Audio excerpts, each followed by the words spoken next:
Obrigado pela presença. Em nome da fraternidade, desejamos que as rosas floresçam em vossa cruz. Obrigado.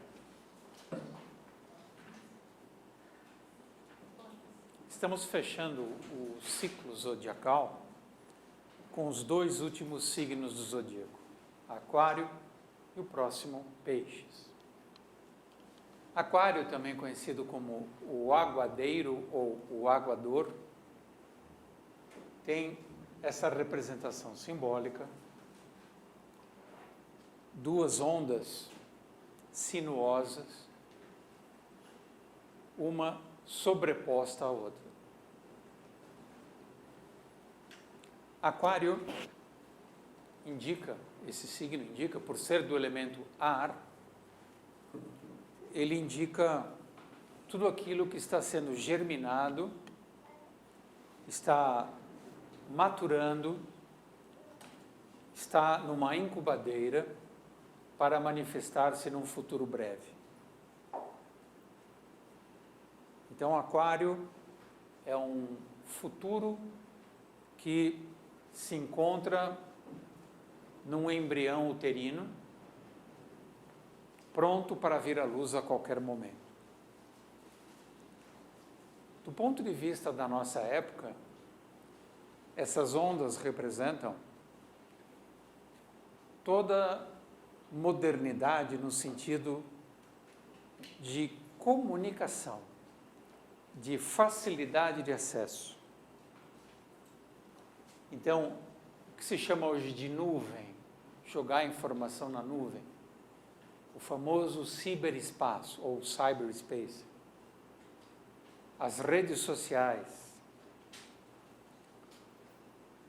todos os agrupamentos humanos que estão interligados, não importa qual seja o propósito, eles estão sob a égide, sob a sintonia vibratória do signo de Aquário. É um signo do elemento ar, regido pelo planeta Urano. E ele tem, Aquário e Urano apresentam essa propriedade fabulosa de ter mundos dentro de mundos. Se nós imaginarmos o corpo humano, principalmente a parte superior do corpo humano, e a consciência humana, nós vamos ter uma ideia, pelo menos principal, da complexidade que nos constitui. Nós temos água, fogo, luz, terra, ondas eletromagnéticas atuando no nosso interior, no nosso corpo físico, na nossa alma, no nosso espírito. E o ser humano, essa complexidade, ele pode ser tanto genial, criar coisas fabulosas e inimagináveis, como também pode realizar atrocidades e genocídios. Ele tem essa ambiguidade. A ambiguidade é uma característica de Aquário. Tanto pode ser uma onda superior, como uma vibração bem inferior e destrutiva. Só para vocês terem uma ideia, toda atividade terrorista, sem exceção, toda atividade terrorista é regida por Aquário. Então, o terrorismo, por um lado, ele tem um ideal libertador, se libertar das forças opressoras, e, por outro lado, ele é extremamente destrutivo. Essa é a ambiguidade aquariana e uraniana. Nós não aprendemos ainda a administrar a liberdade sem destruir algo, sem invadir territórios. Parece que a nossa maldição, por enquanto, é que a liberdade para nós tem um preço altíssimo e geralmente se traduz em derramamento de sangue.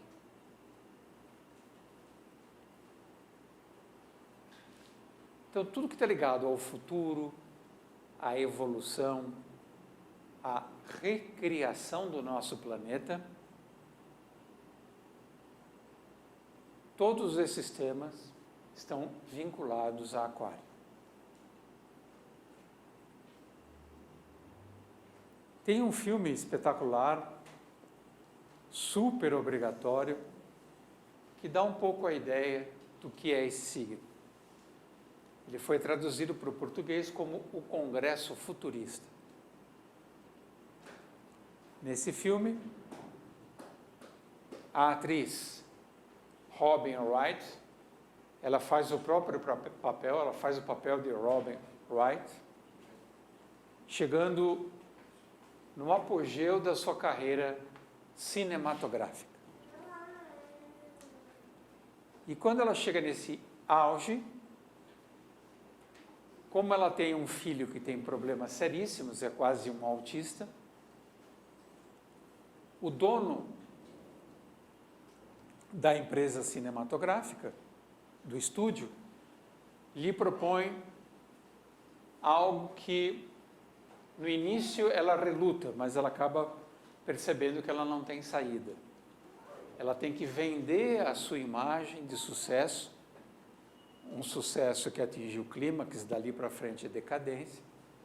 Ela vender essa imagem de êxito para o estúdio vai ser proprietário da sua imagem e ela nunca mais poderá usar o próprio corpo, a própria imagem para nada. Nem para filme, nem para televisão, nada. Outdoor. Então essa é a base do filme, né? Ela vai ser escaneada, ela entra num local, ela é totalmente escaneada, e a partir daquele momento, ela não é mais proprietária da sua imagem. É genial esse filme, as consequências dele são assustadoras. Filme obrigatório, Congresso Futurista, para a gente entender um pouco o que é possível com o signo de Aquário. Ficção.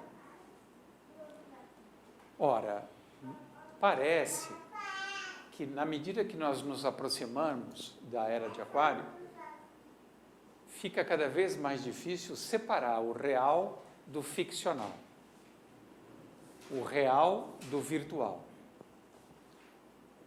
Essa linha fronteiriça entre virtualidade e realidade tende a desaparecer.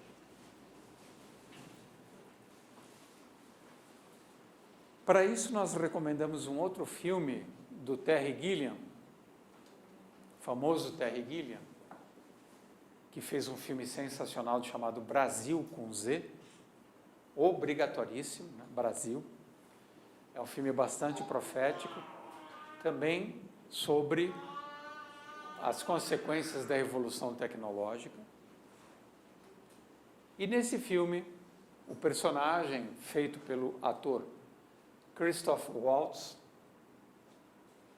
ele praticamente está encarcerado numa jaula eletrônica. O filme todo se dá dentro desse encapsulamento que ele se encontra e ele vai meio que desesperadamente tentar entender o que está acontecendo.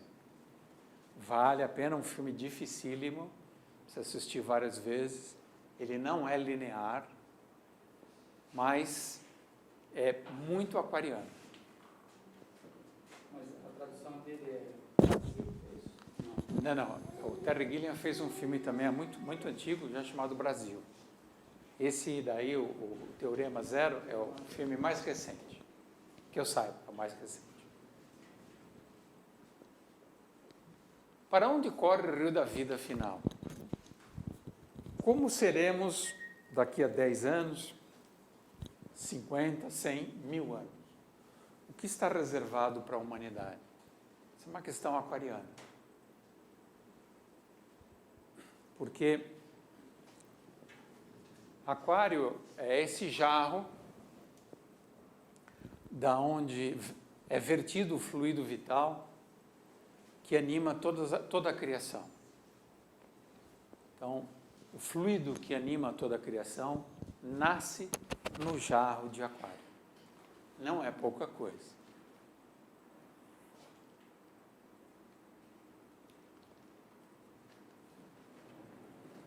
E uma velha pergunta: será que cabe à humanidade colonizar a imensidão sideral? Será que é vocação da humanidade expandir-se por todo o sistema solar, para outros sistemas solares, para outras galáxias e, quiçá, no futuro, para outras dimensões? Então, todas essas questões são de natureza aquariana. O universo está nos aguardando? É nossa futura moradia? Quando acontecerá isso?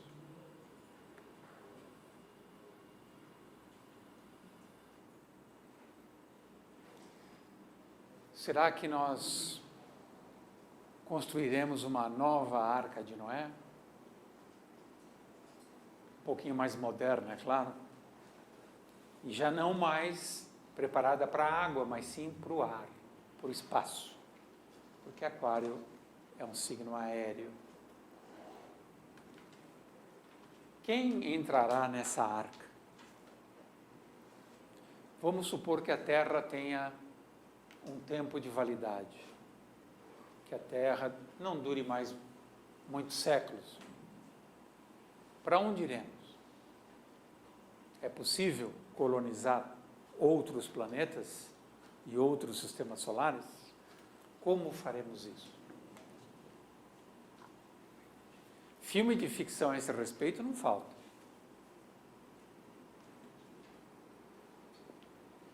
Qual será o passaporte interplanetário?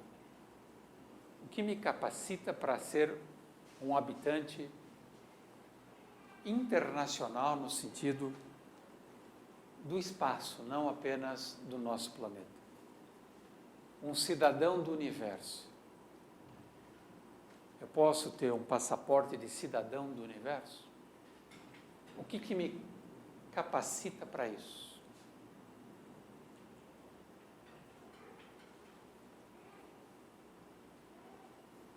Então nós temos essa maravilha que é o zodíaco. E na reunião anterior sobre Capricórnio, nós falamos sobre esse eixo tão importante que é o eixo vertical do mapa. Esse eixo engloba Gêmeos, Câncer em sua base, Sagitário e Capricórnio na parte superior, respectivamente com os planetas Mercúrio, Lua, Júpiter, Saturno. Esse eixo vertical é a nossa coluna vertebral espiritual. Quando nós olhamos o nosso tema natal, ou o tema natal dos nossos filhos, é esse eixo que deve nos interessar. O resto, entre aspas, é perda de tempo. Ascendente, casa 2, casa 7, isso é tudo baboseira, não serve para nada. São coisas que Deus cria para te manter ocupado, para você fazer menos besteira. Agora, aqui o papo é sério. Aqui é aquilo que você realmente deve fazer. E Júpiter e Saturno encabeçam o ponto mais alto, o zênite do tema natal. O meio-dia do nosso tema natal. É onde, portanto, a nossa luz deve brilhar com máxima intensidade. Espera um pouquinho, por isso. Lembra que quem quiser fazer pergunta, solicita o microfone. Quando a gente vai pensar em termos de cura, auxiliada pela astrologia, essa também é uma coluna primordial que deve ser levada em consideração? Deveria ser, Cris. Só que as pessoas que ficam doentes, elas estão presas ainda no ascendente na casa 7. Elas dificilmente vivem o eixo vertical. Quem já vive o eixo vertical não fica doente mais. A doença é um sintoma da nossa estupidez combinada com pobreza de espírito. Só fica doente quem é pobre de espírito. Portanto, pobre de espírito é quem vive na horizontalidade da sua existência e não na verticalidade da sua essência. E para a cura? Então, para a cura, aqui já seria um processo de autocura, a pessoa tomar consciência do que ela é de verdade. Só que a gente não consegue ensinar alguém a se conhecer e ter consciência de si mesmo. Toda a cura, por enquanto, é só um paliativo.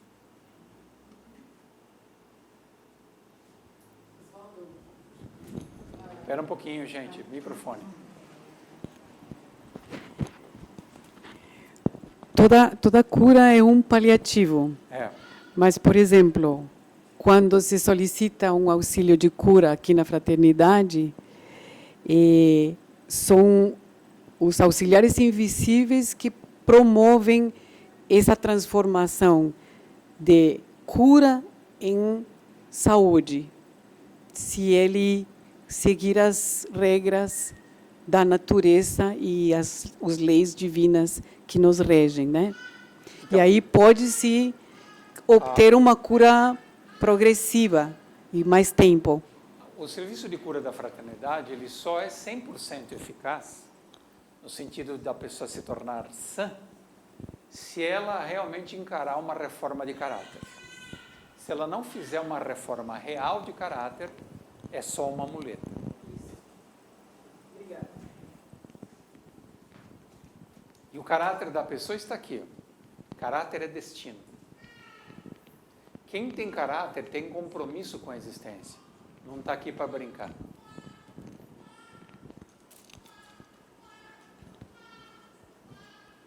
Esse eixo, como nós vimos na reunião de Capricórnio, nesse eixo reside o nosso sonho de eternidade. Não é justo que eu não seja eterno. Por que eu estou aqui encarnado, passando por essas experiências, às vezes sendo duramente provado, sofrendo, né, passando por terríveis restrições, inclusive físicas, familiares, financeiras? Qual é o significado de tudo isso? Tem um propósito? Qual? Se eu pegar o fluxo da eternidade e entender que eu estou nesse fluxo, o meu entendimento sobre os episódios da minha vida ganha uma luminosidade enorme. Então, é fundamental que, para que esse sonho de eternidade se consolide, se realize, a gente compreenda o significado do tempo. O tempo de estar encarnado. O que significa essa cota de tempo que eu tenho do berço até o túmulo e o que eu tenho que fazer durante esse intervalo de tempo.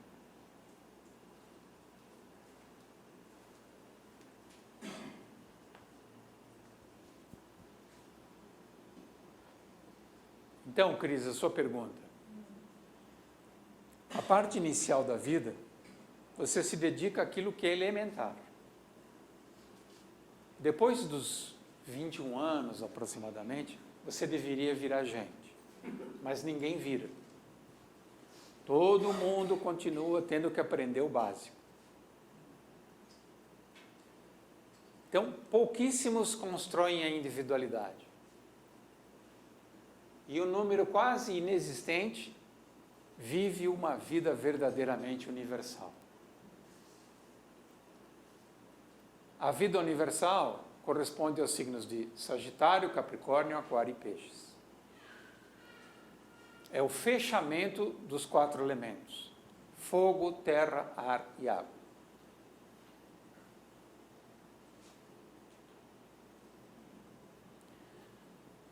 Essas são as lições de casa mais difíceis. A primeira é aprender a pensar, que nós não pensamos. Nós copiamos, nós imitamos. Nós somos seres condicionados e condicionáveis. A nossa vida é uma mais absoluta aberração, é extremamente pobre, uma imitação barata dos nossos pais. Qualificar-se, aqui quase ninguém passa, né? Principalmente quem encarna no hemisfério sul do planeta Terra. O hemisfério sul do planeta Terra, a base encarnatória é a desqualificação, né? As pessoas que encarnam no hemisfério sul, a maioria já está indo para o desmanche, né? Depois, inventar, recriar a realidade, recriar o mundo para pouquíssimos. E, finalmente, beatificar-se, santificar-se. Aí é só ver quantos santos existiram no planeta. Hoje, praticamente, não existe mais santo. Santo é uma coisa do passado, é impossível nascer um santo hoje, né? O mundo está poluído demais.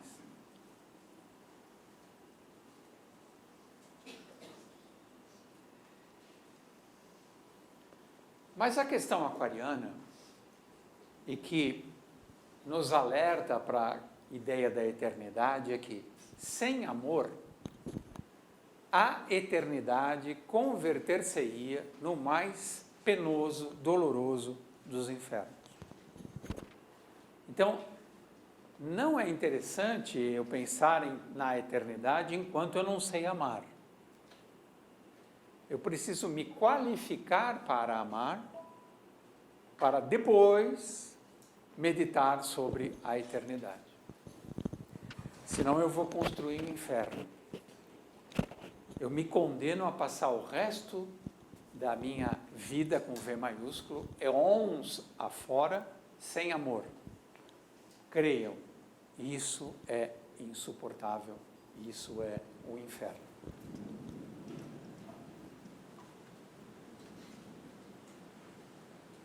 Para ajudar a entender o que é o amor, esse filme é perfeito, do Ang Lee. O Tigre e o Dragão. Nós temos esse casal iniciado, né? São espíritos de alto calibre, e essa criatura desprezível aqui, que só tem Marte, ela só conhece o ódio, a violência e a vingança. Então ela representa o amor selvagem. E esse casal representa o amor verdadeiramente espiritual.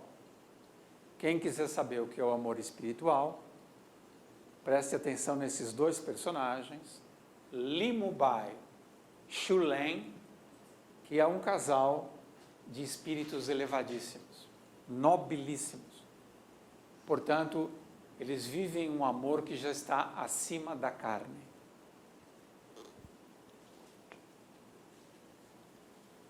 O que diz o nosso querido Olavo Bilac? Só quem ama pode ter ouvido capaz de ouvir e de entender estrelas. Urano.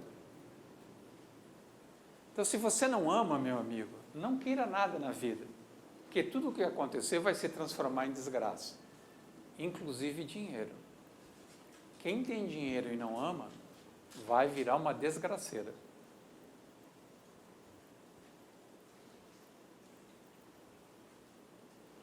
Para isso, outro filme maravilhoso, meu Deus do céu, O Paciente Inglês. Que filme de amor, que história sensacional. Esse já é o amor incontrolável, muito honesto, muito autêntico. Mas é um amor terrível para quem sente, porque é o amor que queima.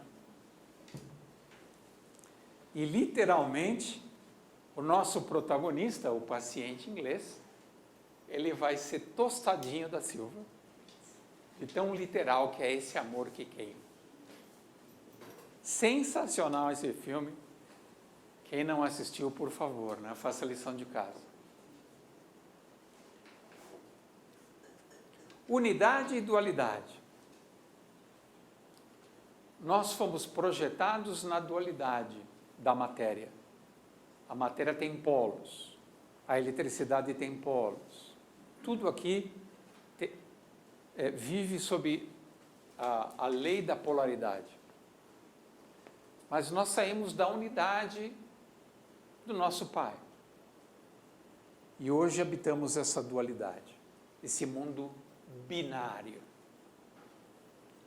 É um tormento. Porque este mundo aqui não tem nada a ver com aquilo que realmente somos. Como se libertar desse tormento?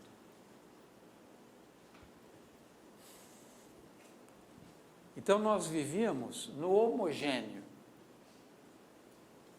num oceano de vida, onde todos nós estávamos integrados uns aos outros, e havia um fio que nos ligava, um cordão umbilical, que nos ligava diretamente a Deus, todos nós. Momento maravilhoso, só que nós não sabíamos disso. E para desenvolver o que se chama de consciência, nós somos projetados gradualmente no mundo dual.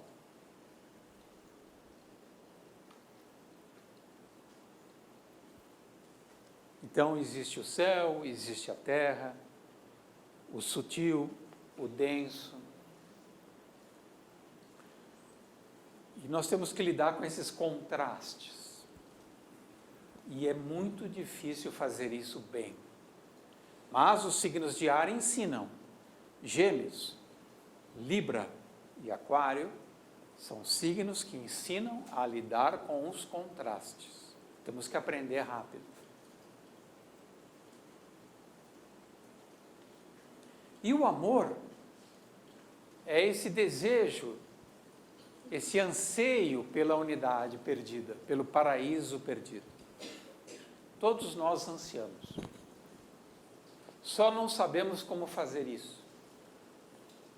Como voltar à experiência da unidade. Provavelmente nem a morte nos ensinará.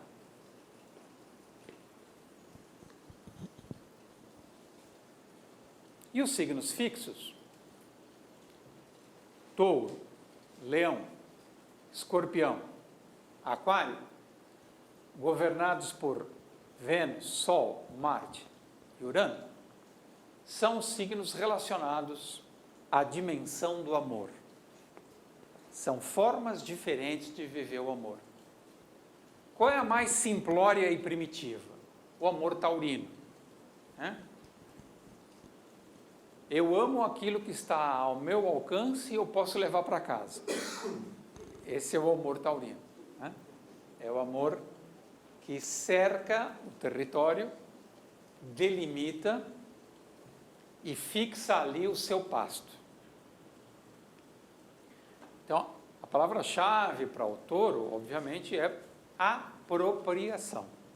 É um amor que busca se apropriar do objeto amado. Depois vem o amor leão, que é o amor exclusivamente por si mesmo.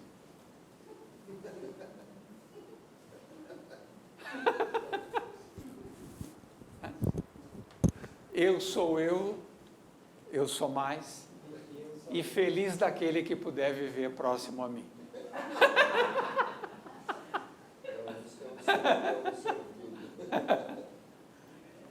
Então, o amor leão é o amor que impera, ou imperam as forças narcísicas. E aí quem pensar diferente. Sem dúvida. É banido do reino. Amor de Escorpião. É o amor em crise, graças a Deus, né? É o amor onde os valores entram em crise. Eu começo a perceber que reter o que eu desejo não é suficiente para que eu seja feliz. Então, em Escorpião, eu parto para investigar o amor numa dimensão mais profunda. que é o amor? É uma coisa carnal, emocional, anímica, espiritual? Só Escorpião que se preocupa com isso. Até chegar em Aquário, o amor aquariano, que é o amor sem restrições. Não envolve raça, gênero, política. É o amor vibrando na sua tonalidade mais pura e verdadeira,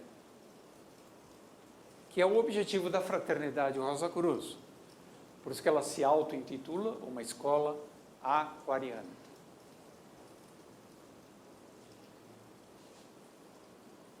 Então, aqui nós temos um quadro resumo da evolução do amor até chegar em Aquário.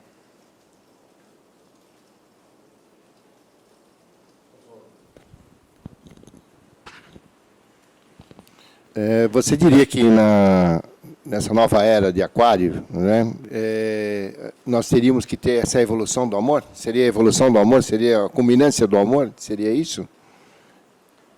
Lembra do símbolo de Aquário, que ele é um divisor de águas? Quando os portais de Aquário estiverem se abrindo de fato, quem não fez a lição de casa, quem não tem um amor minimamente humanizado ou divinizado, vai para a vibração de baixo. Vai viver nos piores lugares do planeta.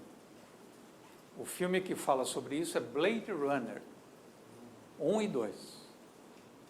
Principalmente o número 2. Porque no número 2, as máquinas já estão aprendendo a se reproduzir. Então, você imagina o que será de nós quando as máquinas aprenderem a se reproduzir e resolverem dar um peteleco em nós?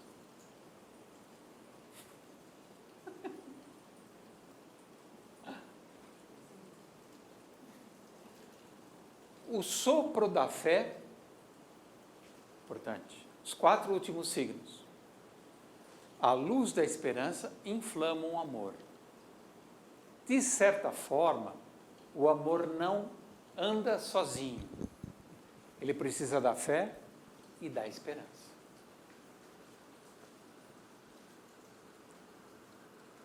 Porque você nunca vai ter o amor de pronto.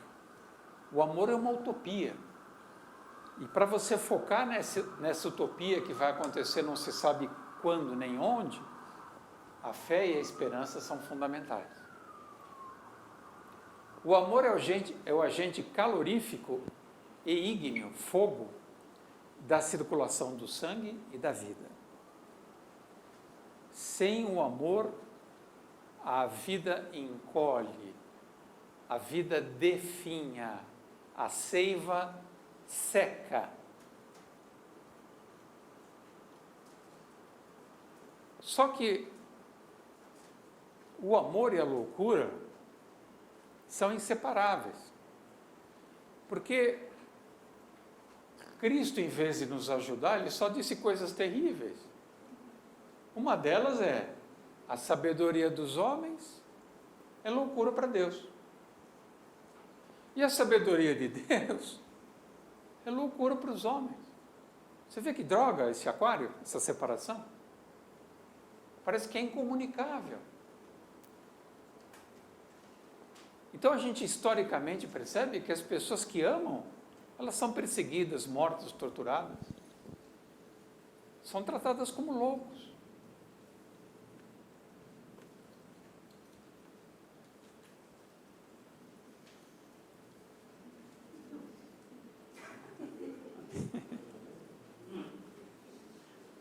Aí é um bom exemplo, né, de que amor e loucura se juntam, né?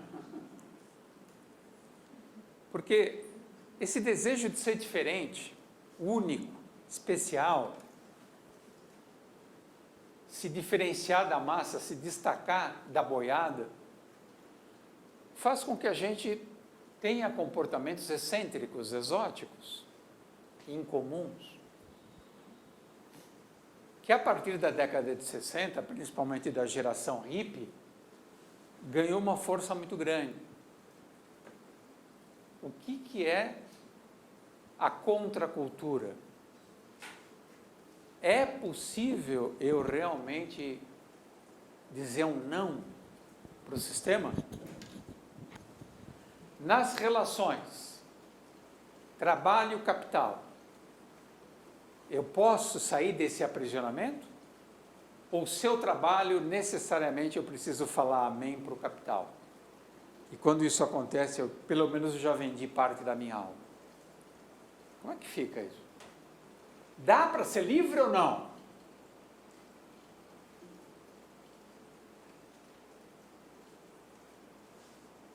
E Aquário é isso. Essa é a maior beleza. Ele não quer ir sozinho, ele convida todos. Vamos nessa, galera? Vamos montar uma comunidade alternativa em Novo Horizonte? Vamos se iniciar? Isso. Eu já estou com a Kombi. Vamos se iniciar? Vamos iniciar isso. Então, essa é a Kombi daquele cachorro, né? Que já foi o ideal, o sonho de consumo de muita gente da década de 60, 70. Eu vou pegar uma Kombi e vou sair pelo mundo com os meus amigos.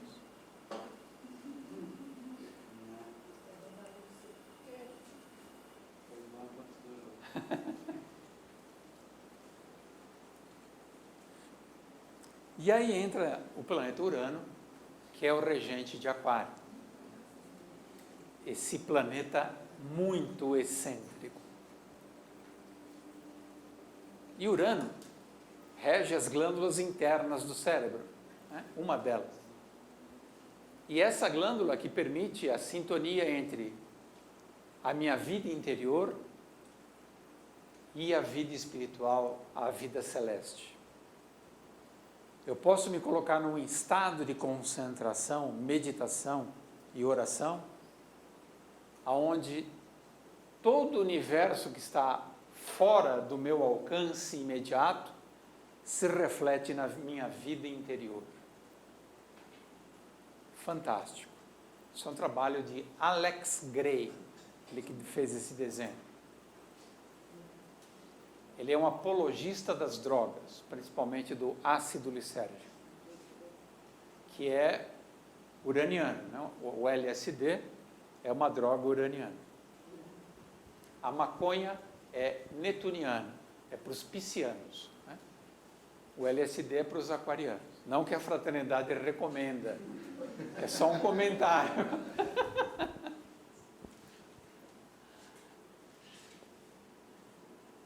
Então, Urano é essa capacidade de sintonia,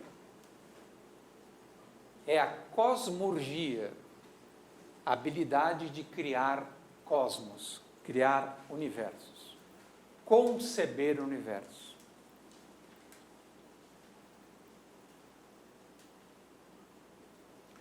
E Urano é um planeta de alta voltagem, ele dá choque e às vezes um choque fulminante.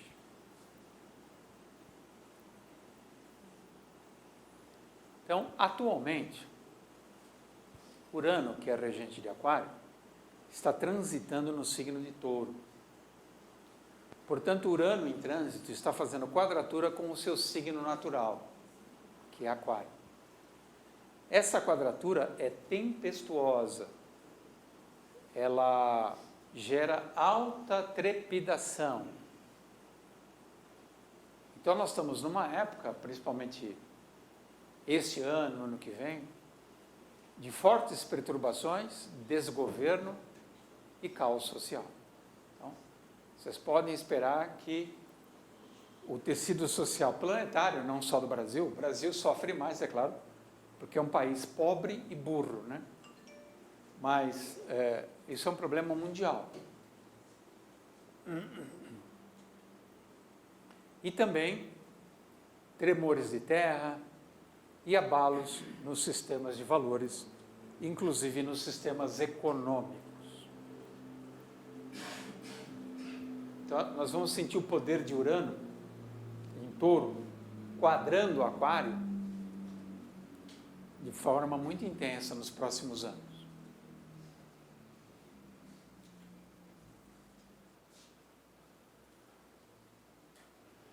Então, Urano é a fricção coexistência entre o feminino e o masculino, que ainda está muito mal resolvido em nós. Por isso que nós estamos dedicando o estudo desses signos à ópera Parsifal. A ópera Parsifal nos ajuda a entender esse trabalho alquímico do masculino com o feminino. Então aqui está Urano, com trilha sonora. E cabe a nós a realização do encontro de Vênus, que simboliza o feminino, com Marte, que simboliza o masculino. Urano, na verdade, é a grande síntese de Vênus com Marte. Por isso que ele é andrógino. Ele é hermafrodita.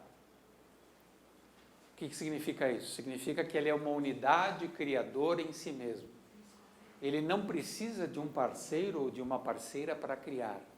Ele cria através de si.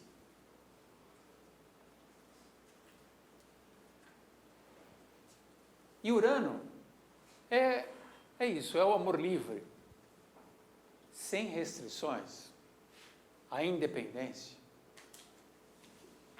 Vida alternativa, estou cansado dessa vida maçante. Sexo sem preconceitos e pluralidade de gêneros. Quem disse que só pode ter 2 sexos? Vamos inventar todos os sexos possíveis. Drogas, todo tipo de êxtase, vamos pirar, né? Piração, rock, agitação. Em suma, é um Raul Seixas da vida. Boa. Né? Curiosamente, o Raul Seixas é canceriano, né? Mas é um Raul Seixas, isso mesmo.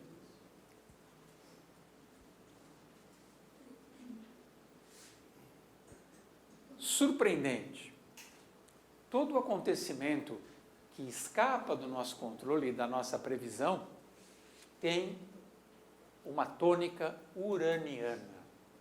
Uma mudança radical de vida, de rumo. Por exemplo, uma pessoa que resolve fazer uma mudança de sexo. Ela está sob um efeito uraniano. Uma pessoa que muda de profissão, uma profissão que não tem nada a ver com o que ela fazia. Urano. Casamento, a mesma coisa, família. Deu uma guinada radical, tem a mão de Urano. Ele é fora da lei, iconoclasta. Ele destrói os ídolos clássicos e convencionais. É irreverente, rebelde, revolucionário. Adora escandalizar os outros. É uma ovelha negra. É um agitador, demolidor de padrões e não tolera hierarquia.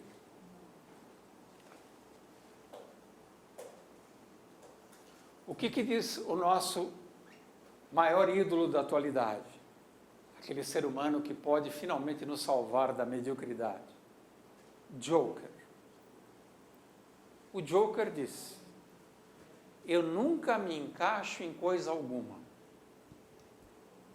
Essa é uma das minhas melhores qualidades. Porque quem tem a vida encaixadinha, valha-me Deus. Quem é bom profissional, bom marido, bom pai, bom... Que nojo! Pelo amor de Deus, que asco! Amassa e joga fora. É só máscaras, né? Só máscara. É só questão de máscaras, né? É a pessoa que aprendeu a representar muito bem na vida, faz muito bem seus papéis. Aprendeu a ser falso como se a falsidade fosse a verdade. É um artista, né? Não deixa de ser um artista, tem um mérito. Por dentro está um caso. Sem dúvida.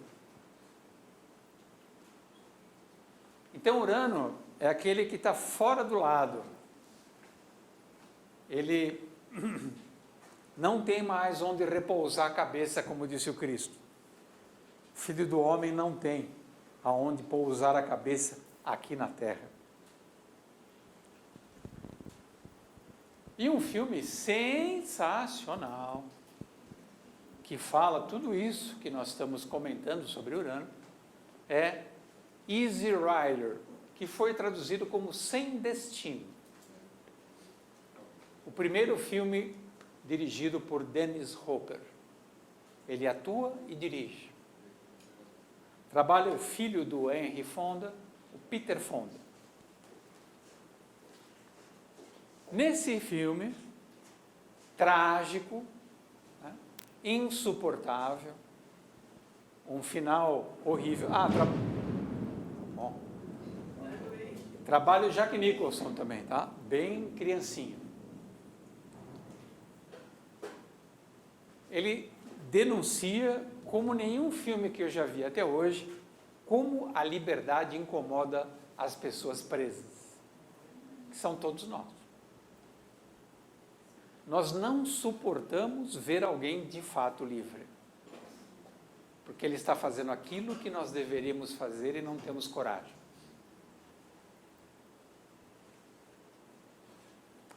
Obrigatório, hein? Fora que é um filme que tem duas Harley Davidson, que dá saudade daquela época.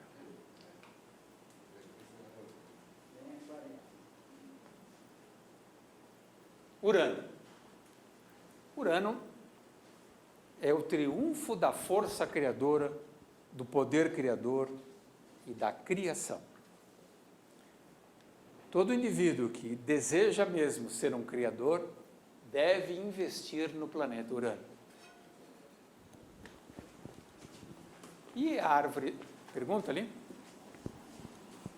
Não, só um comentário. Naquele filme A Montanha Sagrada, aí tem um personagem que representa Urano, que é um industrial, né? Que é um criador, né? Isso, também, claro. Tem essa sacada. Também é um criador.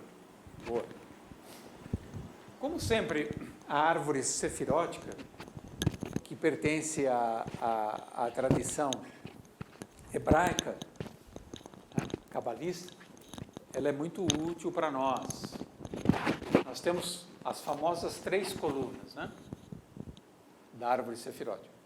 Vocês sabem muito bem que a árvore sefirótica é o corpo humano. Aqui está a bacia, né, a cabeça, os pés. É o tabernáculo no deserto. É uma outra fórmula de falar sobre o tabernáculo no deserto. A coluna do rigor, encabeçando essa coluna, nós temos Mercúrio e Saturno. Nós podemos trocar essas posições sem problema nenhum, tá? Só uma questão didática. E na coluna da misericórdia, nós temos Netuno e Júpiter, que também podem trocar suas posições. Na coluna central, que começa com o reino da Terra, nós passamos pela Lua, por Sol, até chegar em Urano. Então, vocês podem observar que Urano é o ápice da criação. É o suprassumo daquilo que poderemos ser um dia.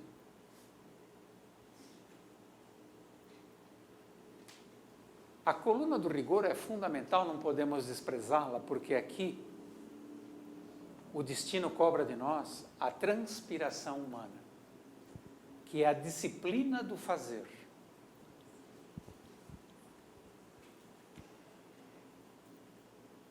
Para que a transpiração não seja dolorosa, nós recebemos da coluna da misericórdia, de Netuno e Júpiter, a inspiração divina. Então, quanto maior o seu suor, mais a lágrima inspirada, mais a conexão direta com o divino te toca teu coração, e você é reabastecido com energia para continuar o seu trabalho. Mas o interessante, a culminância do trabalho, é perceber que o reino dos céus está dentro de nós. Isso vai se dar em Urano. Quando você realmente perceber que nada mais precisa ser procurado fora de você, está tudo dentro, é sensacional. Você, pelo menos, grande parte da tua ansiedade desaparece.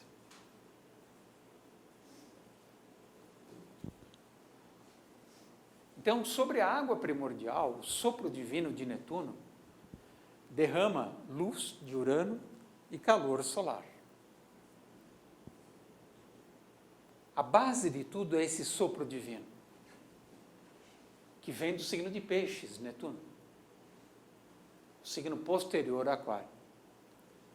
Então, Netuno em Urano produz luz. E, na relação com o Sol, produz calor.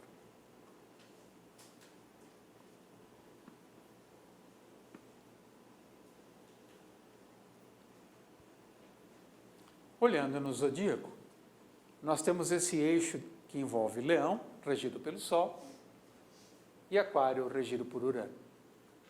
Esses signos se complementam. E calor e luz também se complementam. É esse calor e essa luz que geram a faísca criadora. Essa faísca nós nomeamos intuição.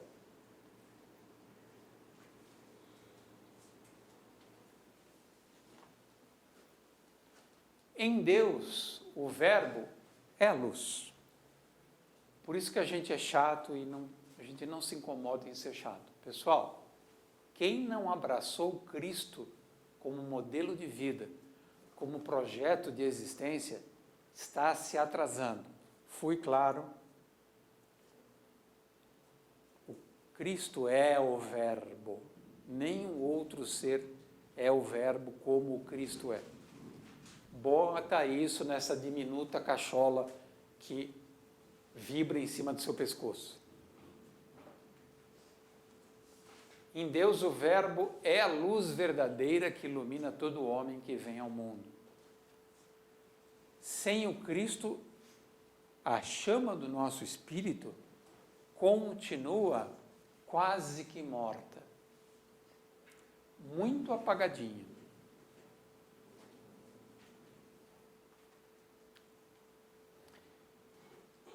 Quando eu começo a vibrar em Aquário, em Urano, uma das primeiras sensações muito claras que despontam no meu ser é essa. Eu começo a viver num espaço ausente de distâncias e num tempo que não é linear. A minha noção de ontem, hoje, amanhã fica embaralhada. Começa a perder sentido. Então, uma das primeiras consequências e mais maravilhosas é perceber que você nunca está indo para lugar algum, você está sempre no mesmo lugar. Se você percebe isso, muda tudo na sua vida. Você está sempre no mesmo lugar e no mesmo tempo. Parece tão simples, né?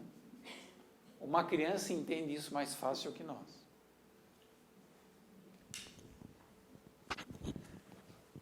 O tempo, né, ele é exclusivo no mundo material, né, Oswaldo?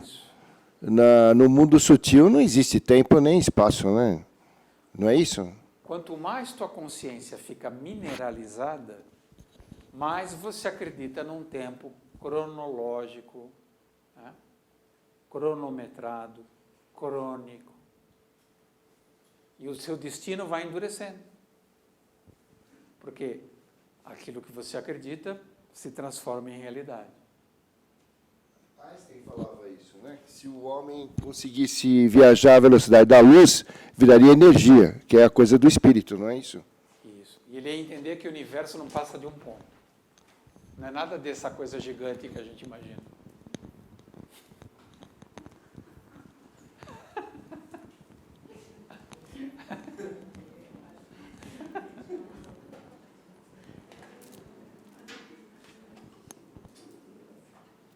Então, esse é o relógio do aquariano. Por isso que quando você reclamar que um aquariano não é pontual, ele não vai entender o que você está falando.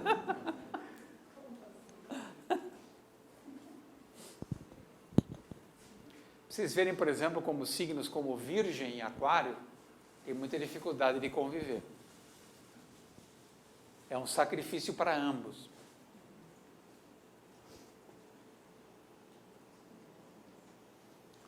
Mas nós temos que superar a criação. É o nosso trabalho. A gente não pode simplesmente pegar a criação, recebê-la, se contentar com ela e reproduzir. Nós temos a lâmpada da imaginação, esse fogo da intuição, para criar um mundo novo. Um admirável mundo novo.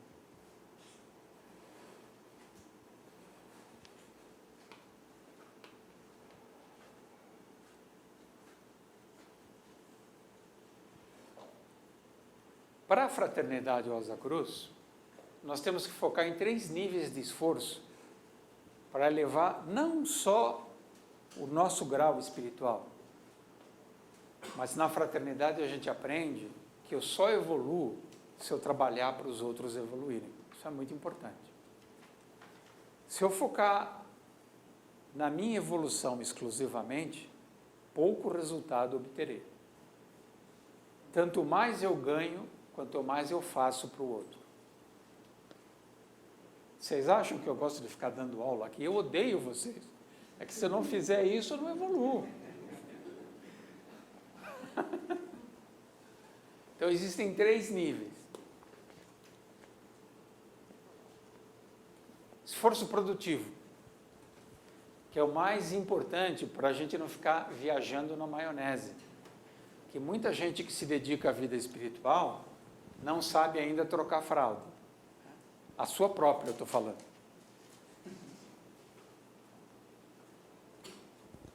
O pão nosso de cada dia dai-nos hoje, e que a videira oferte seus frutos. Então, o primeiro passo de uma pessoa verdadeiramente espiritualizada, ela materialmente não depende de nada nem de ninguém. Não importa onde ela more, onde ela durma, o que ela come. Não é isso que determina a sua missão e a sua tarefa no mundo. Mas veja, não é para ser negligente, dormir em qualquer lugar e comer qualquer coisa. Não, o pão nosso de cada dia, dai-nos hoje. Isso é para lembrar que nós somos servos inúteis. O que você está comendo, onde você mora, não é salário do seu esforço. Se Deus não quiser te dar, você não tem. Olha quanta gente acorda às 4 da manhã, vai trabalhar que nem um louco e tem uma vida miserável. Quantidade de trabalho não quer dizer nada.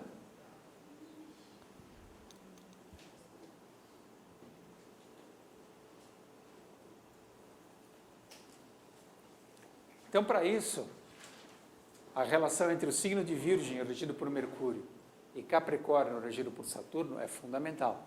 Eles fazem um trígono entre si. Eu tenho que suprir as necessidades materiais. Se eu dependo dos outros, materialmente falando, eu sou um parasita. Vou repetir. Se eu dependo dos outros, materialmente falando, eu sou um parasita.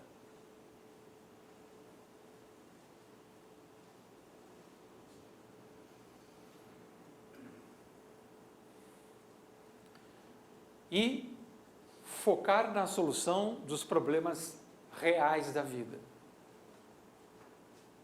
Exemplo, a Fraternidade Rosa Cruz tem um corpo físico. Ela recebe pessoas. Precisa ter cadeiras confortáveis, ar-condicionado, luz. Tudo isso não acontece assim. Isso é um trabalho de todos, das pessoas que vêm, colaboram, doam, ajudam, participam.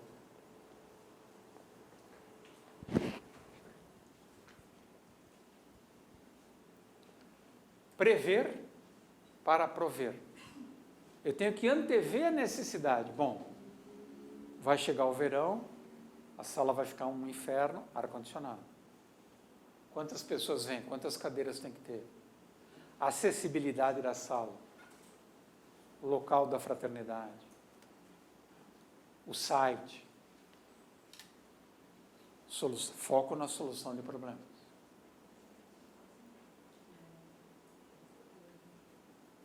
Segundo esforço criativo, já é um salto. Venha a nós o vosso reino que permeia o caos e o cosmos. Eu quero ser uma extensão do reino do meu Pai. Eu quero colaborar com a vontade do meu Criador. Eu quero promover um upgrade na criação segundo os critérios do Criador. É o esforço criativo. Então eu vou além da natureza. Eu invento o computador, o projetor, roupas, automóveis, aviões.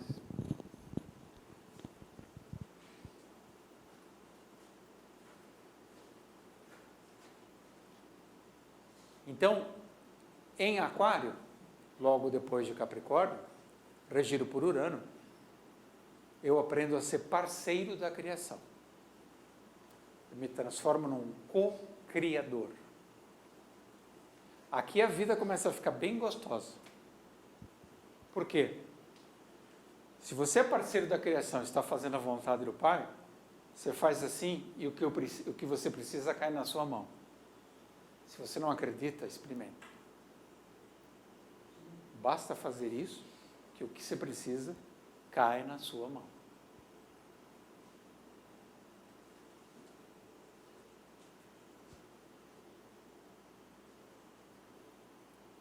Então, Urano, Aquário, é essa habilidade incrível de recriar, refazer, redimensionar o espaço cósmico.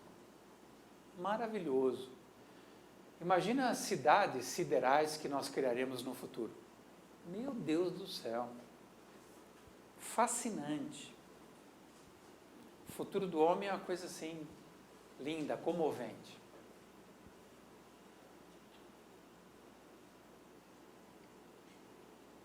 Para criar é preciso o ato heróico de libertar o espírito humano do falso poder. Esse é o maior problema. Problema que atrapalha o ser humano, empaca a evolução do ser humano, é aquele signozinho que acha que é o rei da selva. O signo de Leão é um dos maiores obstáculos da evolução. Tanto é que Corine Line associa esse signo a Judas Iscariotes. Vai vendo. Leão é Judas Iscariotes. Aquele que vende o Cristo. E o nosso amigo Fausto muito bem representa esse desejo de poder, do falso poder, na sua obra Fausto. O desejo faustiano.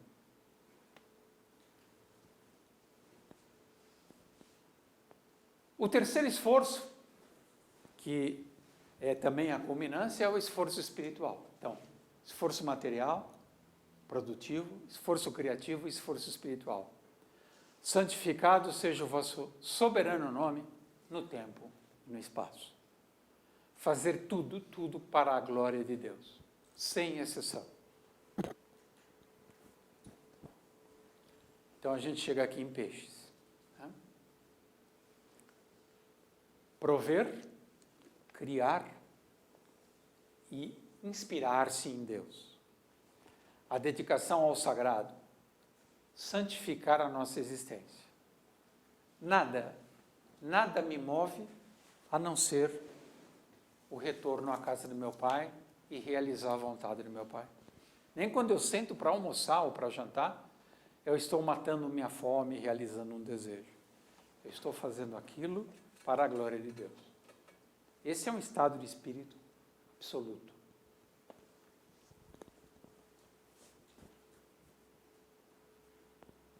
Então, eu começo a intuir a realidade espiritual.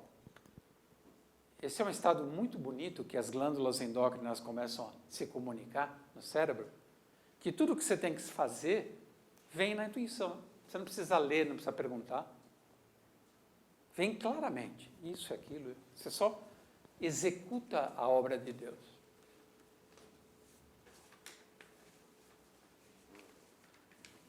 O Senhor é Espírito, e onde se acha o Espírito do Senhor, aí está a liberdade.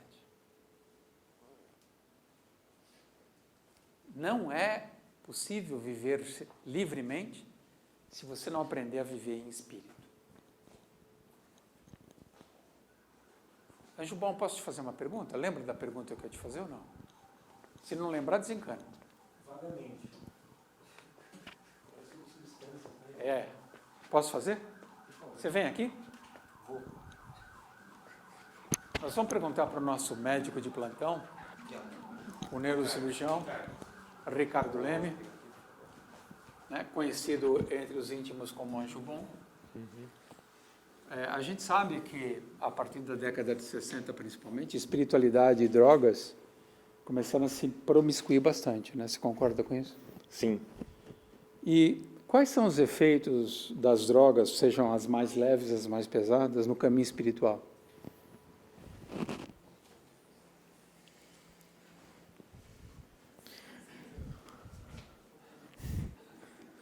Bom, como estudantes, Desculpa.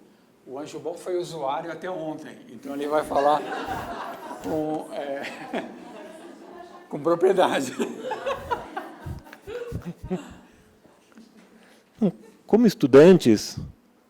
a gente tem clara essa máxima que nos foi oferecida, né?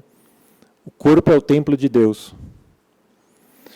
E estudantes de algo da natureza, como hoje está sendo proposto, que é a astrologia, a gente utiliza a astrologia dentro de uma perspectiva espiritual, que nada mais tem como objetivo um encontro de um caminho que proporcione uma comunhão espiritual. Se o corpo é o templo de Deus e a gente está estudando astrologicamente esse tempo e esse interesse pelo reino de Deus, o interesse maior é qual é o caminho a partir do qual a gente pode encontrar com esse reino da forma mais consciente possível. O que as substâncias proporcionam nessa caminhada? Se nós somos um corpo que tem toda uma anatomia oculta, que tem todo um sistema de entrelaçamento de veículos, o que as substâncias vão fazer no sentido de nos auxiliar um caminho espiritual? Vocês veem isso, de fato, como um auxílio? Porque as pessoas que usam substâncias, elas veem, isso é utilizado inclusive em rituais que são utilizados como favorecimento de entrar em relação com saberes espirituais, ou seja, então essa substância de fato coloca as pessoas em relação com algo que quando elas voltam, elas até relatam e surpreende na medida em que parece ser uma experiência genuinamente espiritual. Então elas não seriam veículos para um contato espiritual? Tudo indica que sim, num primeiro momento, né? A pessoa volta falando coisas, ela volta descrevendo possibilidades. No entanto, isso se assemelha à pessoa que ela percebe que está num estado de saúde debilitado e, num determinado momento, ela resolve fazer uma atividade física, uma academia, para se fortalecer. Só que ela tem um amigo, e esse amigo que vai com ela, quando chegam na academia, ele fala: amigo, faça esses abdominais para que eu fique forte. Faça esses levantamentos de peso porque eu quero fortalecer os meus bíceps. Vai acontecer isso? Mas nesse caso, é claro para a gente que é esse amigo que está se beneficiando. Porque no caso das substâncias que se utilizam com finalidades de entrar em estados de consciência alterado, nós não temos a mesma percepção. Que esse trabalho é como se nós estivéssemos estabelecendo um pacto com outro reino que eventualmente pode nos cobrar disso que está acontecendo. Percebe? O nosso veículo físico é o templo de Deus. Existem mecanismos fora dele que podem estimulá-lo para que a gente entre em relação com esse reino. No interior do nosso ser nós temos toda uma farmacologia, uma série de substâncias, um sistema endócrino, um sistema nervoso, que adequadamente equilibrado poderia nos colocar em relação com esses mundos superiores. No entanto, a gente não escolhe o caminho do exercício das nossas faculdades espirituais, senão o caminho onde alguma substância vai fazer isso por mim. E é curioso como o nosso próprio sistema nervoso central responde a isso. Porque, basicamente, todas essas substâncias, independente da regência dela, seja ela do reino mineral, com as drogas sintéticas, ou do reino vegetal, com algumas plantas que têm esses poderes, seja do reino animal, com o prazer que a comida dá, e seja até em outros níveis, como vícios comportamentais. Alguns vícios comportamentais também ativam regiões que aparentemente nos fazem ter a sensação de um estado de elevação.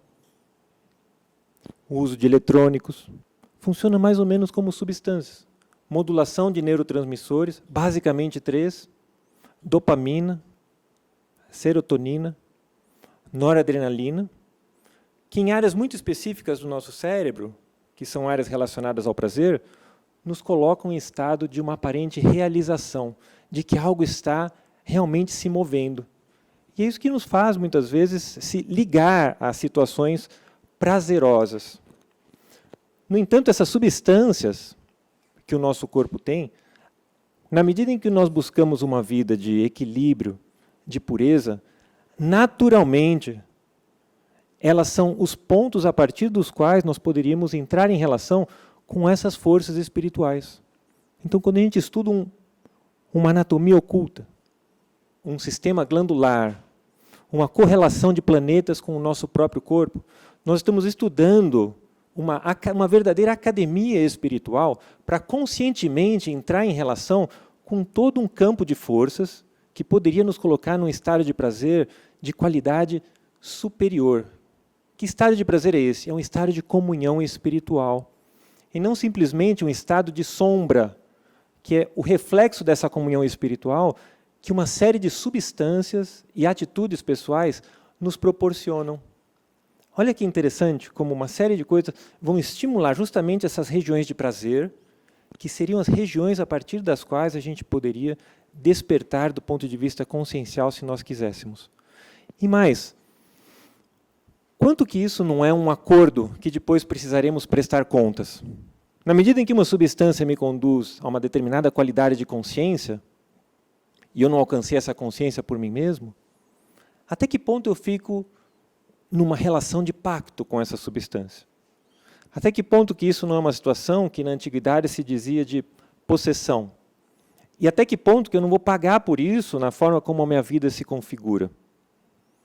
Então é muito interessante, na medida em que a gente estuda como que essas plantas, como que esses hábitos, como que algumas situações nos estimulam, e se de fato nós somos dependentes dessas substâncias, dessas instâncias, desses encontros, ou se nós estamos usando esses encontros como uma academia para o fortalecimento das nossas habilidades. E rever esses pactos que nós estamos fazendo, no sentido de, vale a pena manter esses pactos? E talvez esse seja o momento mais apropriado, porque uma vez que Urano é um planeta extremamente disruptivo, talvez seja esse mesmo Urano que nos convide a repensar de uma forma mais intensa a qualidade dos pactos que nós vamos fazendo. A qualidade de aprisionamento que nós temos com as nossas carências e com as substâncias que nos viciam. Que às vezes não é uma substância na forma de droga, mas às vezes é uma substância na forma de uma companhia, na forma de um hábito, e que também nos impede de ir além. Mas que invariavelmente vai estar estimulando uma parte no corpo físico, que é o templo de Deus, e que deveria estar livre para entrar em relação com essas instâncias superiores. Que os nossos estudos, eventualmente, nos remetem, nos mostram como acessar, na medida em que a gente pensa a respeito e, imaginativamente, inicia a construção desse caminho de comunhão. Obrigado, Angel. Eu que agradeço. Show, hein? O seu pacotinho está ali guardado.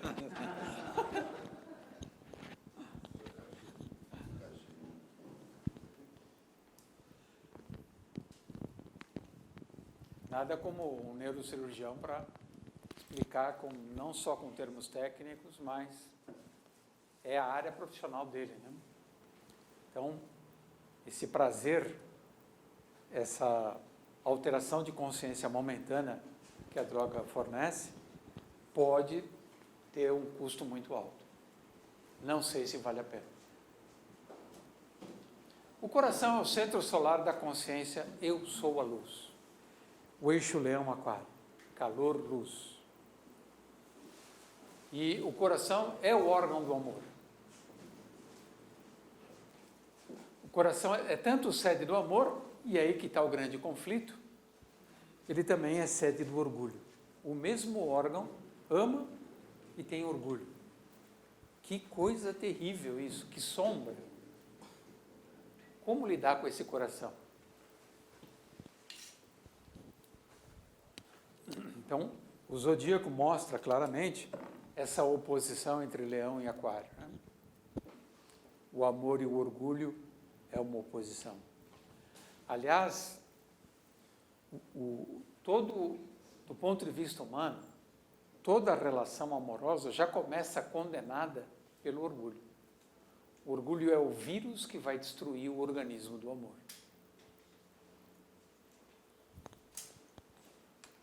Mas não tem como escapar do sentimento de orgulho de ser quem eu sou. Eu amo ser o que eu sou, não posso evitar. Eu olho no espelho e fico admirado com aquela obra. Só que eu tenho que transformar esse orgulho em celebração da vida. Não da minha vida, da vida de todos. Não tem nenhum problema ter orgulho de ser.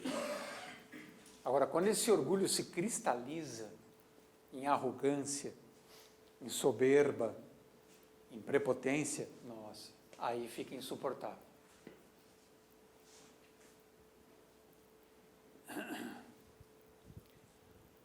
Não há maior privilégio do que ser filho de Deus. Se isso é um privilégio, é óbvio que eu vou me enaltecer por essa propriedade que eu porto. Sou filho do meu Pai, do Senhor de toda a criação. É sensacional isso. Eu sou herdeiro do universo. Agora, seja digno. Essa é a questão. Então, a finalização do percurso cíclico dos 4 elementos, de Sagitário a Peixes, que nós começamos a abordar na nossa reunião, indica o retorno da diversidade para a unidade. Lembra? Dualidade e unidade. Então, os signos de Aquário e Peixe são oportunidade de viver esse retorno à unidade. Sagitário, Capricórnio, Aquário e Peixes. Fogo, terra, ar e água. Júpiter, Saturno, Urano e Netuno. Planetas poderosíssimos, que merecem toda a nossa atenção. Aqui o tempo passado, presente e futuro reintegram-se na eternidade da infinita presença. Está funcionando? Tá pegando. Ah, tá. Está no automático. Tá.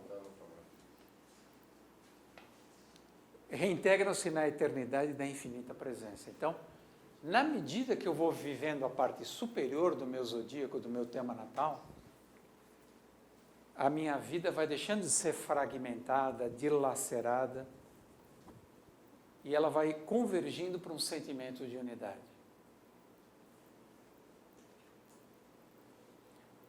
O ser integrado no fluxo do devir. Então eu surfo na vida, na onda da vida, com tranquilidade. Não importa se é uma vaga, se é uma onda enorme ou se é uma marolinha. O importante é que eu estou no movimento, eu estou no fluxo. E eu sempre tiro proveito desse fluxo.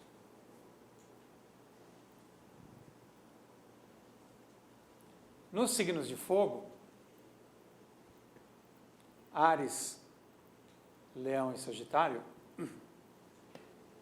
eu aprendo a paixão que impulsiona. Eu me apaixono pela vida e me projeto na existência. É o desejo de conquistar, de ultrapassar a mim mesmo,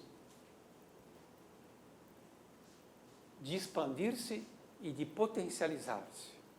São signos insaciáveis. Áries, Leão e Sagitário. Querem cada vez mais. É da natureza do fogo. Os signos de terra, Touro, Virgem, Capricórnio. Eu tenho que pavimentar o caminho meu e da humanidade. Eu tenho que garantir os recursos necessários a todos. Eu tenho que gerenciar os procedimentos a partir do momento que o destino me dá os recursos. Porque tem hora que você recebe o recurso e fala, puta, mas eu não me preparei, não sei o que fazer com isso. E aí, neném? A hora que o recurso vem, você sabe gerenciar? É a parte mais difícil. Os signos do elemento ar. Gêmeos, Libra, Aquário. O desenvolvimento das faculdades intelectuais. A cognição, a inteligência. Eu vou ganhando visibilidade existencial. Eu vou enxergando a vida de forma mais panorâmica e aprendendo que todos os eventos estão correlacionados. Não existe absolutamente nada solto na natureza. Não existe acaso. Acaso é uma tolice dos incrédulos.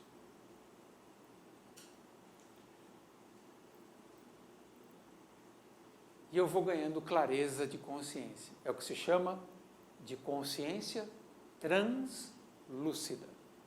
A luz atravessa a minha consciência.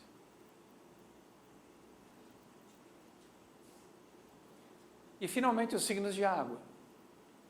Fechando o ciclo em peixes. Câncer, Escorpião e Peixes. É onde eu vou desenvolvendo a minha sensibilidade, a minha percepção e desenvolver as empatias com os seres humanos. Quais são aqueles que eu faço questão de ter um convívio mais íntimo? Uma troca quase que de pele. Isso é água.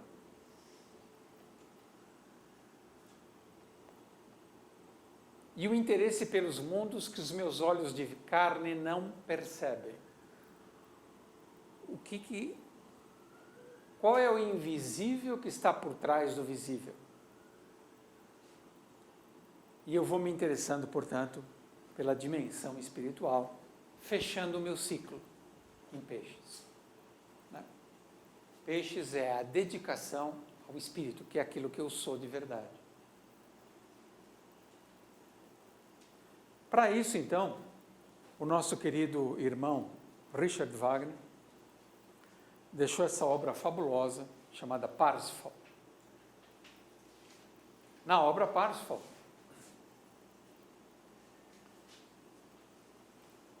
nós temos o nosso herói, cujo nome, é claro, é Parsifal, que ele ensina a fidelidade à sua vocação. Vocação que no início ele desconhece por ignorância, mas que na medida que ele vai sendo iniciado dentro do templo, ele vai percebendo para que ele veio ao mundo e realiza então sua gloriosa, sua fabulosa missão.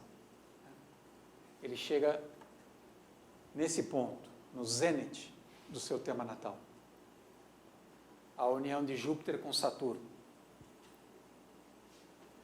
E nessa obra deixada por Max Heindel, Mistério das Grandes Óperas, a história de Parsifal é narrada belíssimamente, vale a pena, estudem.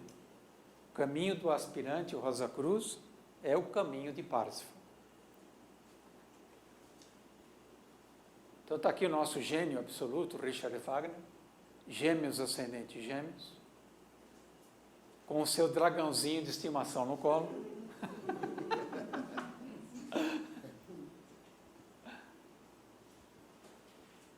Ele, então, nessa obra, fala sobre o fogo criador, a lança sagrada.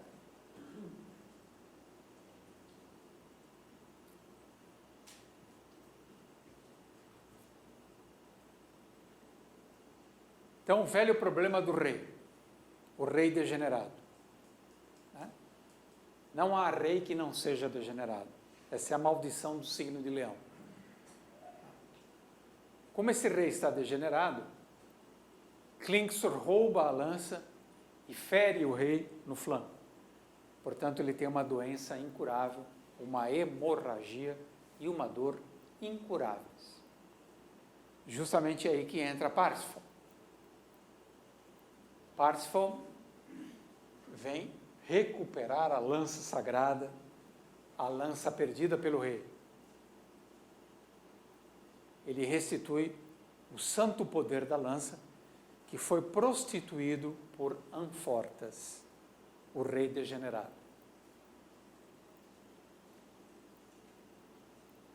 Klingsor e Kundry. Nós terminamos a nossa reunião de Capricórnio falando de Klingsor e Kundry. Vamos retomar agora. Quem são Klingsor e Kundry?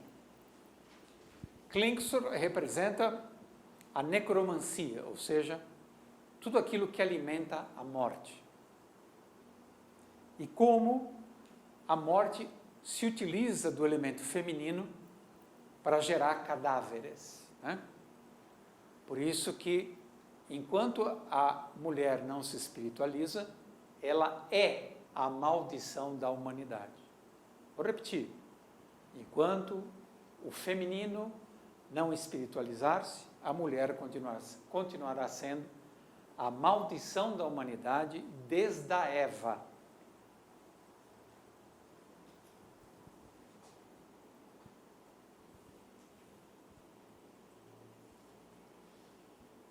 Então aqui começa o nosso problema, no eixo horizontal, Áries, Libra. O outro. O signo do outro é governado por Vênus, o feminino. E Saturno fica exaltado em Libra. Há uma quadratura natural entre Libra e Capricórnio, que são signos cardeais. Então, planetas em Libra fazem quadratura com planetas em Capricórnio. Capricórnio é regido por Saturno e Marte fica exaltado em Capricórnio. Essa é uma das quadraturas mais abomináveis e terríveis do zodíaco. Marte, Vênus. Só tem essa quadratura quem já está bem degenerado. E precisa tomar cuidado para não afundar de vez. Né? Então, essa quadratura representa Herodes, personagens bíblicos, e Salomé. A famosa dança de Salomé, que custou a cabeça de João Batista. Herodes e Salomé são harmônicos de Klingsor e Kundry. São revestimentos diferentes para a mesma essência.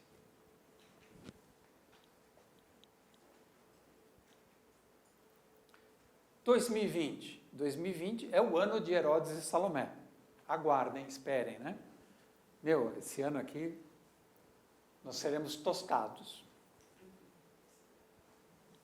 Por quê? Porque, como vocês podem ver, principalmente dentro do ponto de vista político, né, o mundo está sob o poder das trevas. O Brasil nem se fala, coitado, pobre do Brasil. E o poder das trevas é o poder de quem? É o poder dos impostores. O que é o reino dos impostores? É aquele que impõe, aquele que cobra impostos. É a derrama que aconteceu no Brasil, né? Quando o Brasil ainda estava sob a mão de ferro do governo português. Então, o reino dos impostores é o reino de Klingsor. É o reino de Fausto, o falso poder que utiliza a mulher para manter esse poder. Utiliza o feminino.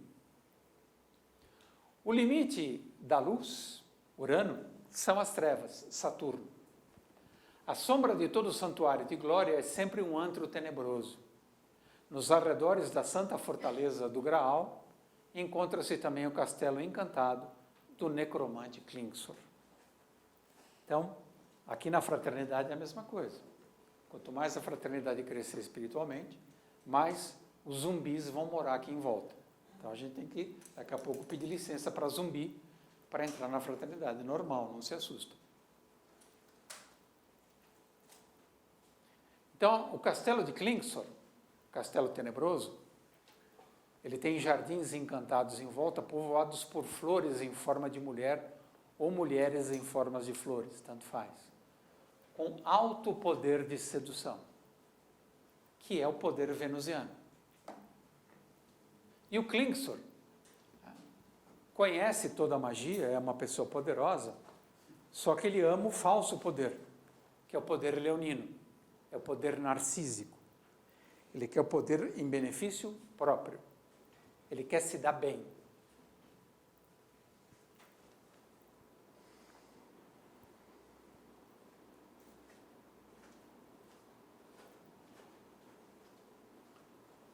E como nós vimos na reunião de Capricórnio, essa oposição que faz, né, Saturno-Lua, naturalmente nos signos de Capricórnio e Câncer, é esmagadora, acaba com a nossa alma. Então, no seu pior, Saturno e Capricórnio são a usurpação do sagrado, Klingsor. As trevas imitam a luz. Isso está escrito no Gênesis. As trevas, elas aprenderam a imitar a luz, ou seja, as trevas são uma falsa luz, a luz da ilusão, Maya. E quanto mais eu me submeto a essa luz falsa, mais minha alma definha, morre. Então Saturno é astúcia, ou seja, é a mente viciada, fria, predadora, oportunista, cheia de malícia, de arapucas, manobras, vampírica ou vampiresca, gananciosa, né? Um antro de corrupção e avidez pelo poder. Isso é a síntese de Klingsor. E o Klingsor, ele sabe se disfarçar. O mal tem muitas máscaras, mas nenhuma se encaixa tão bem quanto na mulher. A mulher é a máscara em pessoa, tanto é que ela ama a maquiagem. E, miticamente falando, a gente sabe que nós fomos expulsos do paraíso porque a mulher caiu na conversinha da serpente, da astúcia. E aí nós conhecemos a sedução e a luxúria ladeira abaixo, até nos transformarmos no mundo de hoje, que só vive basicamente em função disso. Então a beleza, principalmente a beleza feminina, quanto mais perfeita ela é, mais letal, mais fatal é a arma. A beleza de uma mulher tem um poder incalculável, ilimitado.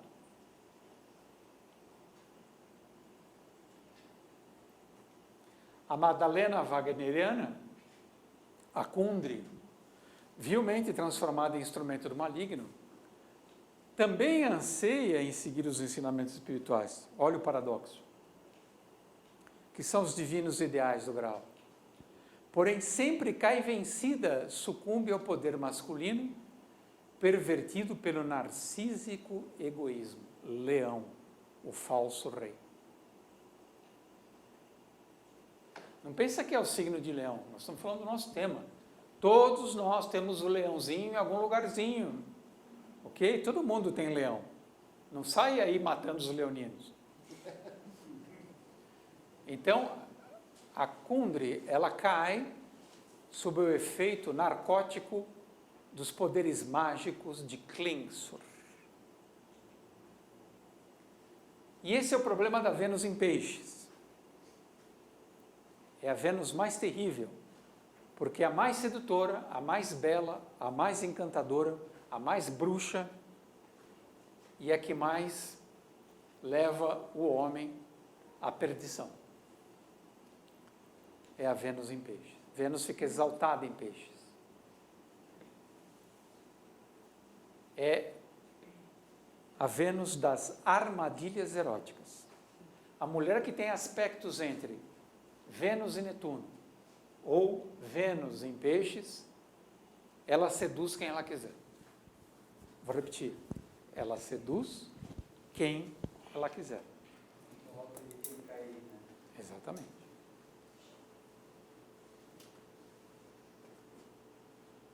Um filme sensacional que fala sobre isso, sobre Vênus em Peixes, com esse ator maravilhoso, Jeremy Irons, e a Juliette Binoche, chama Perdas e Danos, né? Damage, mas traduzido como Perdas e Danos.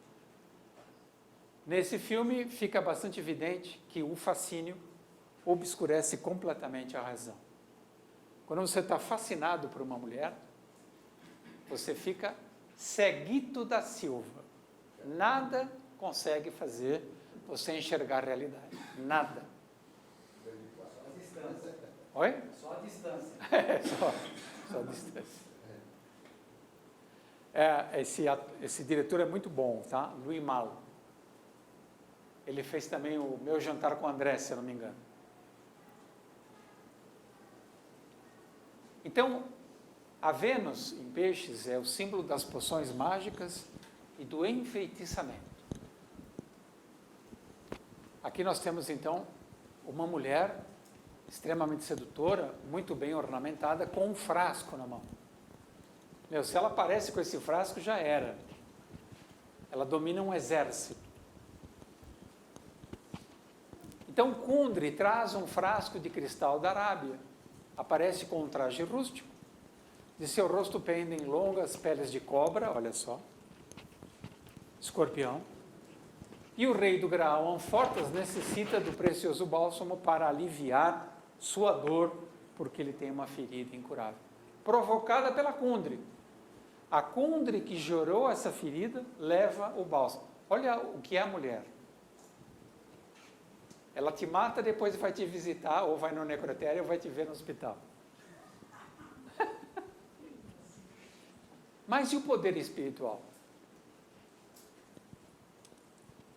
O que o poder espiritual tem a ver com o poder erótico? Tudo. O erotismo é um poder espiritual precário, primário, nos seus passos iniciais. É um degrau da escada espiritual necessário. Nós temos que passar pelas provas eróticas. Temos que. Como e onde preservar o sagrado se a tentação é terrível? Não tem como suportar a tentação? Tem sim. Urano, no santuário da alma em comunhão com os irmãos da terra e do céu. Se eu não entro em comunhão com toda a humanidade, com todas as hierarquias que o anjo bom fala sempre nas suas aulas, vamos pensar a astrologia a partir das hierarquias zodiacais. É uma outra visão. Você muda o seu estado de consciência sem precisar da cannabis sativa.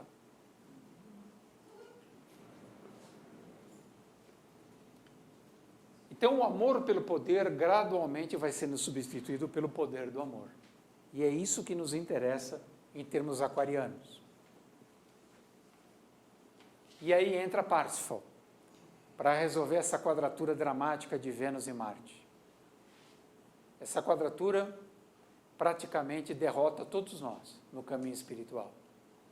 Mas temos que buscar a inspiração em Parsifal. Por quê? Porque Parsifal, ele é aquariano. Então ele transporta o poder marciano para Aquário, o poder venusiano para Aquário, a fusão de Vênus e Marte gera Urano, e é esse Urano, esse amor uraniano que pode nos libertar. Por isso que essa ópera tem que ser estudada, pessoal, é seríssimo isso. Estudem Parsifal. Fora que a música é demais, né? O Hitler ficou seduzido. Pois é, então. O Hitler era fã de Wagner. E nós temos para colaborar com o signo de Peixes, nós temos Capricórnio e Touro. Nós temos aqui Saturno em Capricórnio, Vênus em Touro e Netuno em Peixes. Vamos pegar os planetas que se exaltam. Lua fica exaltada em Touro, Marte em Capricórnio e Vênus em Peixes. Aqui forma um belíssimo triângulo de muita ajuda espiritual para nós. Muita. É um dos mais belos triângulos do zodíaco. o poder feminino de conceber a vida e trazê-la à luz. Então, quando a mulher resgatar esse poder de dar à luz em todos os sentidos, não no sentido de uma criança só, mas ela porta essa luz que pode vir, né, ao dia, pode brilhar no dia. E Parsifal tem a tarefa de restituir esse dom da mulher. É tarefa do herói salvar o feminino. O feminino sempre está confinado na torre da discórdia, provocada entre o homem e a mulher. O feminino, resgatado e liberto, assumirá o governo da futura humanidade. Só aí que a gente vai ter alguma chance. Só quando a mulher tomar conta do planeta, for a mãe planetária.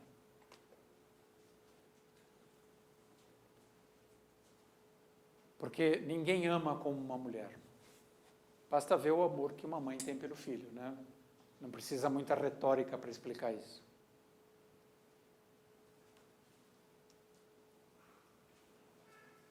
E para isso nós vamos convidar o nosso amigo canceriano a agir. Que gracinha que você é. Olha o que esse cara escreve na música Super-Homem. Ele já contou tudo para nós, é que a gente não presta atenção. Um dia, vivi a ilusão de que ser homem bastaria, que o mundo masculino tudo me daria, do que eu quisesse ter, tudo. Que nada, ledo engano. Minha porção mulher, que até então se resguardara, estava escondidinha, é a porção melhor que trago em mim agora. É o que me faz viver. Olha o Gil. Quem sabe? Olha aí a esperança. O super-homem venha nos restituir a glória, mudando como um Deus o curso da história por causa da mulher. Esse é o segredo. Essa é a grande virada. Tem que ser por causa da mulher.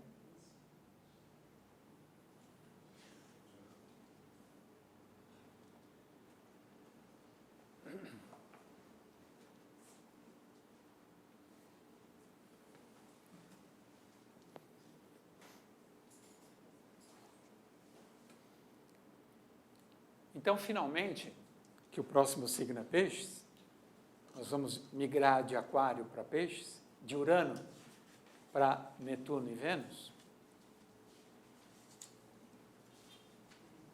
É essa passagem que talvez nos ensine o milagre do amor. E esse milagre do amor, ele acontece no feminino, devidamente divinizado. Então, o aguadeiro jorrará esse fluido da vida, que será transubstanciado por peixes.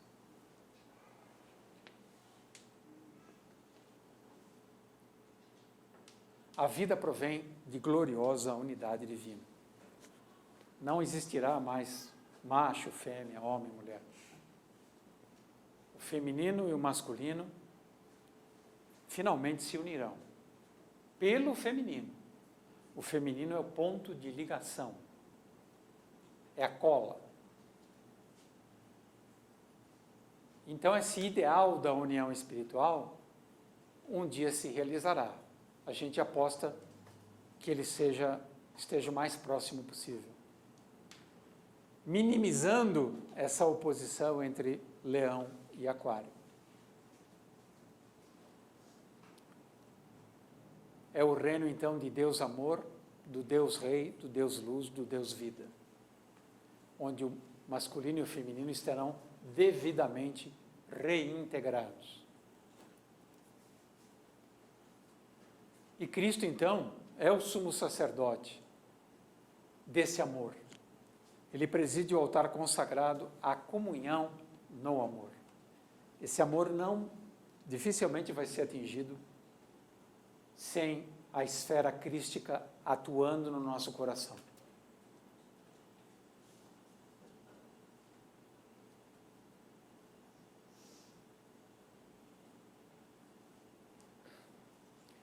Então, essa passagem, nós estávamos em Capricórnio, entramos em Aquário, Saturno para Urano, é onde Cristo acontece, né, e fundamenta o seu império como o Senhor do amor, da verdade e da vida. Ninguém vai ao Pai se não for através do Cristo.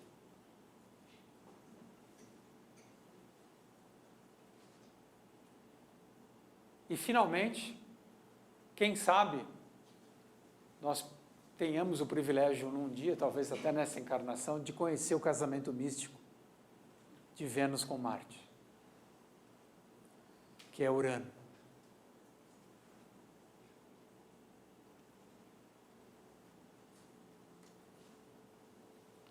Então, quando isso acontecer, as rosas florescem na cruz de ambos, né?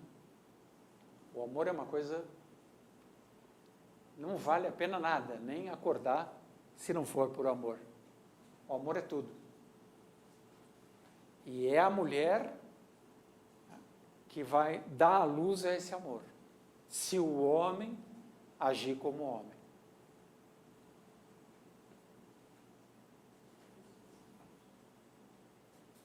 Muito obrigado pela presença, pela participação. Agradeço muito.